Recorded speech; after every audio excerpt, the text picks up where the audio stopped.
और आपके साथ अगर कहीं किसी प्रकार का कोई अन्याय हुआ हो तो चितई में गुलजू का मंदिर है, वहां अवश्य आए और गुलजू के सामने सच्चे मन से अपनी बात रखिए, आपको न्याय अवश्य मिलेगा।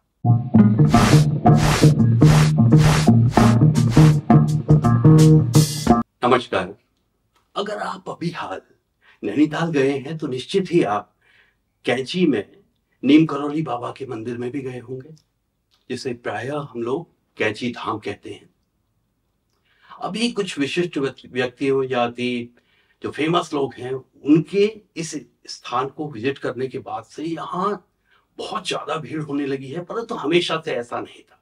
यहाँ पे कुछ दुकानें हुआ करती थी, कुछ और एक दो होटल हुआ करते थे, और आने जाने वाले मन करा तो थोड़ी देर रुक गए, वरना चलते चलते ही नमस्कार किया और निकल लिए। परंतु अभी हाल अगर आप टूरिस्ट सीजन में जाएं, गर्मियों के मौसम में जाएं, तो कैंची पार करने के लिए आपको हो सकता है 2 से 3 घंटा रुकना पड़े। अब बात हम मंदिरों की कर रहे थे, तो मंदिर तो हमेशा से हर जगह रहे हैं, परंतु अगर इस इलाके की बात करें, कुमाऊं के इस क्षेत्र की बात करें, तो यहाँ परंपरागत रूप से जिसे हम गोलजू कहते हैं, उनकी काफी मान्यता रही है। न्याय के देवता गोलजू, जिनका मुख्य मंदिर चितई में है।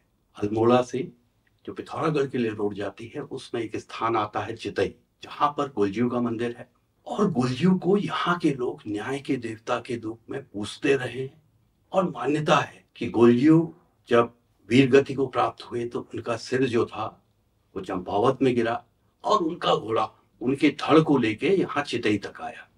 आज भी जो यहाँ के लोग हैं वो ये मानते हैं कि यहाँ पर जो गोलजू दर्शन देते हैं वो सफेद वस्त्रों में सफेद घोड़े के ऊपर बैठे हुए, और उनका सर नहीं होता, हाथ में तलवार होती है नंगी।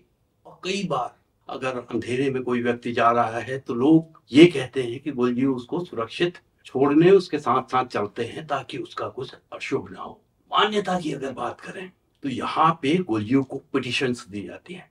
जिस तरह से आप कोर्ट में पिटिशंस देते हैं, आप यहाँ पे जाएंगे तो कई आपको चिट्ठियां टंगी मिलेंगी। लोग स्टाम्प पेपर में लिख के देते हैं कि उनके साथ क्या अन्याय हुआ और किस तरह का न्याय वो गोलजू से चाहते हैं। और यहाँ जो परंपरागत मान्यता है वो ये कि गोलजू न्याय करते हैं और उनका न्याय बड़ा सटीक होता है। वो दोषी को एकदम से सजा देते हैं।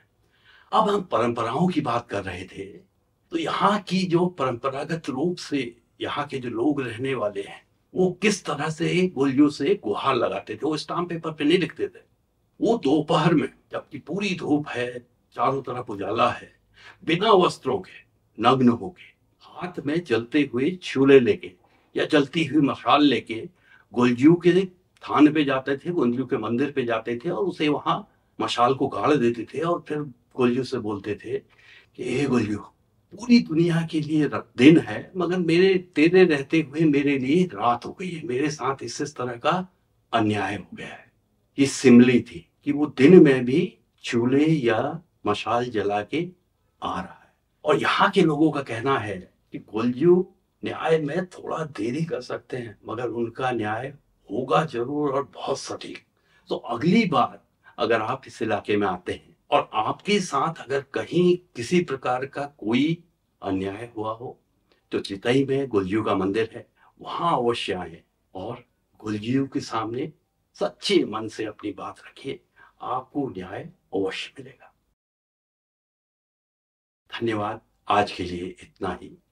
अगर आपको हमारी बताई बातें अच्छी लग रही हैं तो चैनल को सब्सक्राइब कीजिए, लाइक कीजिए, शेयर कीजिए। धन्यवाद।